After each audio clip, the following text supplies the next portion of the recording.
This is ILTV on the Hour, bringing you the biggest stories from Israel and the Middle East in just 5 minutes. I'm Devil Klein. Today is day 648 of the war in Gaza. Let's get into all the top headlines at this hour. We begin this hour with the publication of 3 names of soldiers who fell in combat in the Gaza Strip. The fallen soldiers were identified as Staff Sergeant Shoham Menachem, 21, from Yardena, Sergeant Shlomo Yakir Shrem, 20 years old, from Efrat, and Sergeant Yuli Factor, 19, from Rishon LeZion. All 3 served in the 401st Armored Brigade when their tank was subject to a massive explosion in northern Gaza.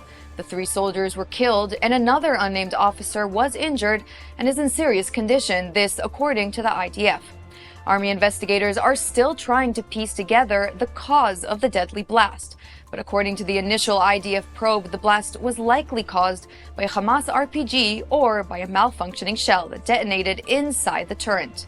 Their deaths raised the Israeli toll in the Gaza ground offensive to 454 soldiers. And the announcement of the casualties came just before 2 rockets were launched from central Gaza Strip at southern Israel. The rockets fell in open areas and did not cause damages or injuries.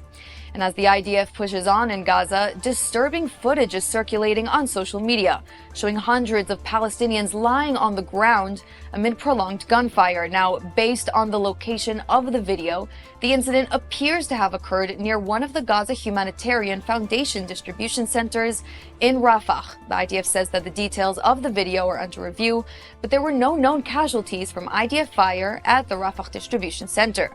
The U.S. and Israeli-backed GHF has faced harsh criticism from the UN and other aid groups, with charges that it fails to meet the needs of the Gaza population, and many deaths have been reported among those seeking aid. Now, there have been near daily incidents with casualties near the aid centers.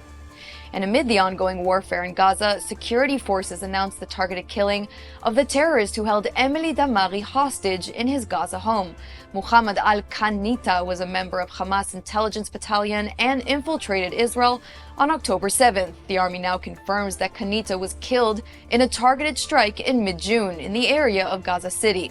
In response to the announcement, Damari posted to her Instagram, quote, "May we keep hearing good news like this, and may everyone be held accountable." She added, "But true victory will only come when all of the hostages are returned to us." And moving now to politics, where the political landscape in Israel is undergoing severe changes, as ultra-Orthodox party United Torah Judaism has quit the government overnight. This in protest of the government proposal regarding army enlistment exemptions. The decision was announced claiming the coalition repeatedly violated its commitments to care for the status of yeshiva students.